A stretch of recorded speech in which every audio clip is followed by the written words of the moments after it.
am someone who throughout my life has grown up in 3 different countries and different continents, and in today's video I'm going to be talking about the pros and cons of each country and each area that I have lived in. So starting off with the Western Hemisphere, the country of the United States. Now, America is a great country. It genuinely is. It has a lot of great things going for them, but it also has a lot of issues going for them at the same time. And in my opinion, it's up to everyone to decide whether the pros outweigh the cons or if the cons outweigh the pros. Now, for me, one of the major pros in America would be their culture in regards to confidence. I think you'll struggle to find any nationality that is more confident on average than American people. American people are very confident. There is no such thing in the United States, at least in my experience, of I can't do something. If Americans want to do something and they put their mind to it, they will achieve that goal. So Americans have this amazing self-belief in them that I don't think you see in many other parts of the world, maybe in some other Western countries, but certainly it's a major issue in Europe, which I'm going to touch on later in this video. Also, the sense of American community, I mean, whether this is American or not could be up for debate, but in America, especially in Southern America, there's a large Hispanic Latino community, and the sense of community among them is really strong. And even if you're not, you know, a family member or something, they will invite you out to things, which, again, I'm going to touch on later, doesn't really happen in some other countries that I'm going to be talking about in this video, but Americans are absolutely monumentally confident. I feel like actually a lot of people slate this. Having gone to different school systems, I actually think the American school system is better than the English school system in many regards, not in all regards, but in the majority of cases, it is better.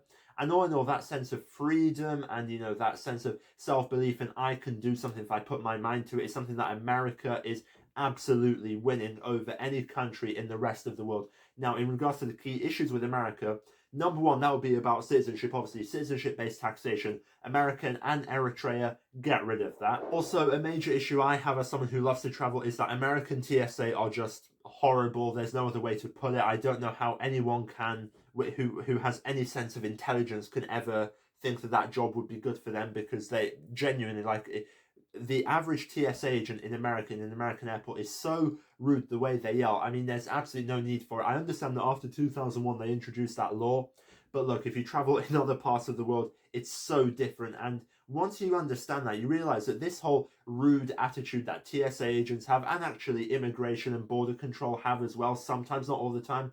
I had a fairly normal experience with American immigration, but I know some of my friends who have had horrible experiences. I know some people who have great experiences. So with American immigration officers, I feel like it can be a bit 50-50, but with TSA agents, most of the time, I mean, it's just horrible how they treat you, and there's absolutely no justification for it whatsoever. And now moving on to the United Kingdom, specifically the country of England. Now, England, once again, has a lot of good things going for them. For example, I feel like English history is awesome. I think it's really cool. I'm not a nationalist by any means, but I feel like English and American history especially, they're connected in some parts, but I feel like, you know, all the old kings, I'm not really a pro-monarchy type of guy, but I feel like the old history of kings and queens is very awesome. You know, I feel like England has a lot of good things over them. Same principle with Scotland, Wales, Northern Ireland. I feel like history on the British Isles is so deep. Probably not as deep as, you know, a country like Greece, but I really do like British history, frankly. I also think another major good thing with the United Kingdom would be, now this is not something that you see anymore by a lot of people, frankly, would be that, you know, you watch a movie like Lawrence of Arabia and you see how Peter O'Toole handles that real old-fashioned English sense of diplomacy. Diplomacy, I think, is something which is quite large in English culture, perhaps not so much anymore. You know, England is getting a little bit rough with the way people talk. They don't have that diplomatic way of communicating with people anymore, at least in my experience, but that old English style of diplomacy is something that I really do appreciate, and I think it's something that many other countries should take with them. You know, this sort of goes into the diplomacy element, but the fact that please and thank you is so common in the UK, you know, maybe in some other countries like Canada it's also very common, but the UK really does well on this whole please and thank you phrase, which I'm going to get onto later. Is something that many other countries are missing out on. Now, in regards to the bad sides of the UK, I have to be honest, there are a couple of bad sides. Number one, this is very obvious, that would be the weather. The weather is just terrible in the UK. I mean, everyone goes, oh, why does no one go to the beach in Skegness? Well, first of all, Skegness is a failed society. No one should ever go there. I mean, take a look at the type of people who go there. Don't go to Skegness. But also, the weather sucks. So if you either go to a crappy beach in southern England or the best beach in southern Spain by the Mediterranean for only about £200 different price, then it's a no-brainer that everyone's going to go to Spain. The other thing would be that in my experience, I have seen that quite a few, this is actually a problem in the older generations, not necessarily the younger generations, frankly, but, you know, England is weird in the sense that there are a lot of people who, you know, are quite rough when you speak to them behind the scenes, I guess. But then, you know, they post pictures of themselves going to something, a horse race or something, and you know what they're like in real life. So everyone is kind of fake busy, especially in a place like London. London's the worst for being fake busy. You know, everyone is running around on their phone saying, oh, I have to make this really important call, when realistically, you know that no one deep down is actually calling them. So this whole thing of fake busy and status is something that I actually think is a bit of a con when we talk about England and the UK, because it does add a sense of being pretentious, in my opinion. Now, yes, I don't think this is a major issue with the younger generations, but I still feel like, you know, there are a lot of people who are in real life kind of rough, but then they like to pretend that they're posh. That's actually something that's very common, at least in my experience, what I've seen among people. And the other thing would be that England as a culture isn't necessarily as social as Europe, which I'll get onto later when I'm talking about the rest of mainland continental Europe. In England, it's kind of rare to meet up with people. You know, I guess the main way that people would meet up is to either go to a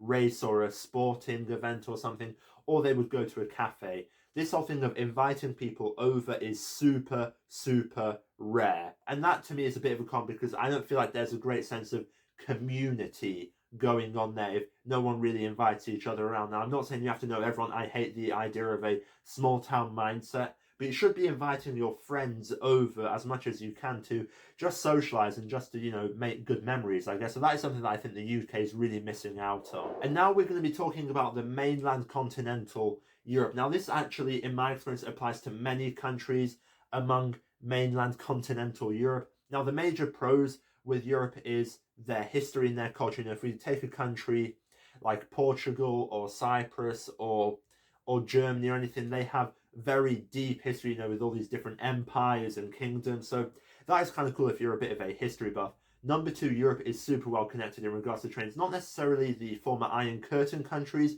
but they're getting better in how they're connected with other countries in Europe in regards to train lines, bus lines, and things like that. Another major benefit would be that Europe does have that thing of community. You know, when I was in a country like Hungary, you would get invited out all the time to have drinks with people, you know, to drink some wine or pálinka, you know, anything like that. So that whole thing of inviting people over to have a drink and having some food is very prevalent in Europe, which I do think the UK is absolutely missing out on. America has it a little bit, but not as strongly as Europe. Another major benefit with mainland continental Europe, and I guess the other islands like Malta, Cyprus, things like that, would be that Europe, language-wise, is amazingly diversified. Many Europeans speak multiple languages. This is something that UK and American citizens are missing out on monumentally, because everyone around the world pretty much has learned English, or at least a little bit of English. So there is that thing of, I don't need to learn another language. Whereas if you go to a country like Slovakia, people are going to speak Slovak, they might speak Czech because of the history.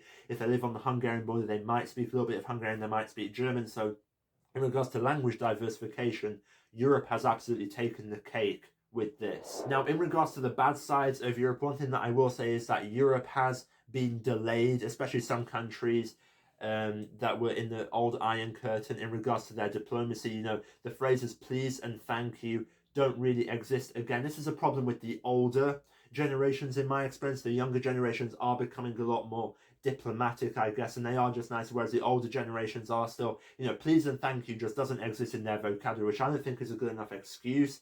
But in Europe, that whole diplomacy thing doesn't really exist. Another major issue is that I have seen in Europe personally would be that Europe as a continent is kind of weird, because it's so mixed with different countries and different cultures. But Again, this is a problem with the older generations, not necessarily the younger generations anymore, but with the older ones, absolutely, is that racism is still quite a thing in Europe. Frankly, you often hear, "Oh, this country's racist, this country's racist."